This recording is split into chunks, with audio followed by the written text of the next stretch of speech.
મહેસાણા જિલ્લાના વિસનગર શહેરના કર્મવીર અને સ્વાતંત્ર્ય સેનાની સ્વ સાકરચંદ દાદાની 38મી પુણ્યતિથિની ઉજવણી કરવામાં આવી હતી, જેમાં સૌપ્રથમ એસકે યુનિવર્સિટીના ચેરમેન પ્રકાશભાઈ પટેલ અને એપીએમસીના ચેરમેન શ્રી પ્રિતેશભાઈ પટેલ સહિત ડિરેક્ટર્સ અને સહકારી આગેવાનો દ્વારા એપીએમસીમાં સાકરચંદ દાદાની પ્રતિમાને ફૂલહાર પહેરાવી સાકરચંદ દાદાને પુષ્પાંજલિ અર્પણ કરવામાં આવી હતી। જ્યારે શહેરના નૂતન સર્વે વિદ્યાલય ખાતે પણ કેળવણી મંડળના મંત્રી તથા ટ્રસ્ટીશ્રીઓ અને શાળાના આચાર્ય તથા સમગ્ર શૈક્ષણિક સ્ટાફ દ્વારા સાકરચંદ દાદાની પ્રતિમાને ફૂલહાર કર્યા હતા। જ્યારે શહેરના 3 દરવાજા વિસ્તારમાં આવેલી સાકરચંદ દાદાની પ્રતિમાને પણ શહેરના આગેવાનો અને હોદ્દેદારો સહિત તમામ અગ્રણીઓએ પણ પુષ્પાંજલિ અર્પણ કરી હતી।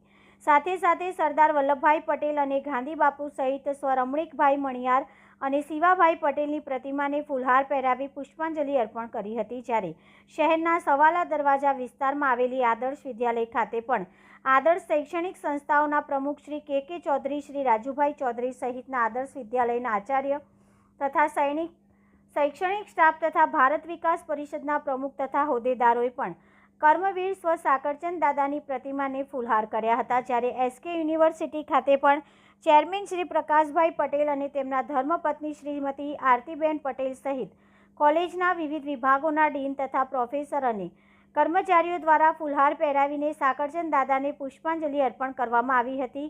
આજના કાર્યક્રમની માહિતી ચેરમેન શ્રી પ્રકાશભાઈ પટેલે આપી હતી।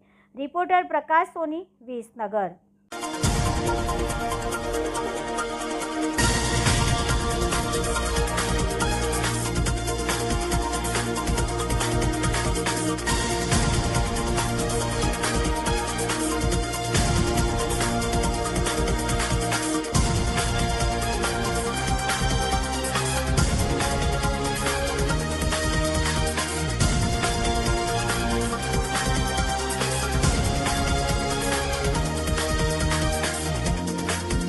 આજે સાકરચંદ દાદાનો 38મો નિર્વાણ દિન છે।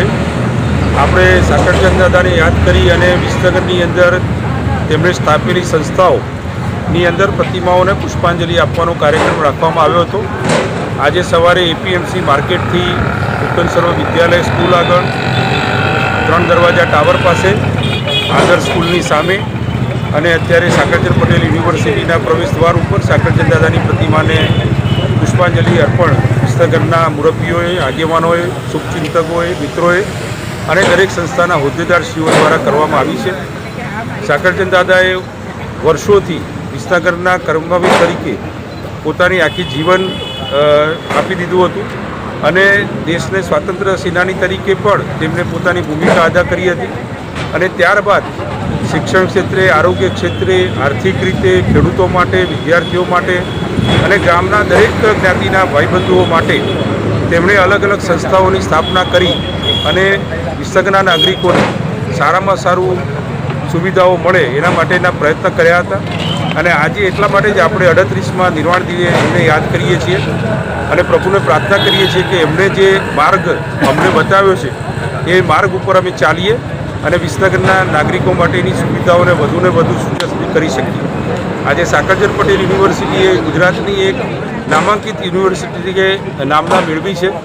સાકરચંદ દાદાના અચૂક એની અંદર આશીર્વાદ અમને મળ્યા છે અને આપણે ગુજરાતની એકમાત્ર યુનિવર્સિટી તરીકે સાકરચંદ દાદાના નામે સાકરચંદ પટેલ યુનિવર્સિટી સ્થાપી શક્યા છીએ એનો આજે આપણે સૌને આનંદ છે અને આજ આપણે સાચી શ્રદ્ધાંજલિ સાકરચંદ દાદાને આપી શક્યા છીએ। આપણા વિદ્યાર્થીઓ અને કર્મચારીઓનું ભાવિ ઉજ્જવળ બને, સંસ્થા દ્વારા શિક્ષણ ક્ષેત્રે અને આરોગ્ય ક્ષેત્રે વધુને વધુ સુવિધાઓ વિદ્યાર્થીઓ અને નાગરિકોને મળે એ માટે અમે સૌ કટિબદ્ધ છીએ। સાકરચંદ પટેલ યુનિવર્સિટીએ છેલ્લા 7 વર્ષની અંદર ખૂબ જ પ્રગતિ કરી અને ગુજરાતની અંદર પોતાનું એક આગવું સ્થાન પ્રાપ્ત કરેલું છે। શિક્ષણ ક્ષેત્રે નવા ઇનોવેશન્સ થાય, આરોગ્ય ક્ષેત્રે સારામાં સારી આરોગ્યની સારવાર મળે અને વિદ્યાર્થીઓનું ભવિષ્ય ઉજ્જવળ થાય તે હેતુથી આજે સાકરચંદ પટેલ યુનિવર્સિટી કાર્યરત છે। આજે 7મો પદવીદાન સમારંભ એ સાકરચંદ પટેલ યુનિવર્સિટી દ્વારા આયોજિત કરવામાં આવ્યો છે અને આજે 7મા પદવીદાન સમારંભમાં 1804 વિદ્યાર્થીઓને પદવી આજે એનાયત કરવામાં આવવાની છે।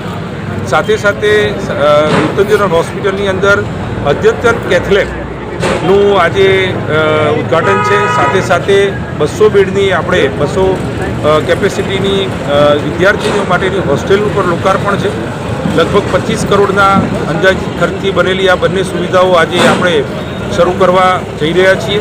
અને ગુજરાત રાજ્યના અમારા માનનીય આરોગ્ય મંત્રી શ્રી ઋષિકેશભાઈ પટેલ સાહેબ આજે આ કાર્યક્રમની અંદર ચીફ ગેસ્ટ તરીકે આવવાના હતા, પરંતુ ગુજરાત સરકારના અગાઉના આયોજનના કારણે ગઈકાલથી એમને 3 દિવસના પ્રવાસે બહાર જવાનું થયું છે. ત્યારે તેમણે પણ આપણા આજના પદવીદાન સમારંભ માટે શુભેચ્છાઓ પાઠવી છે.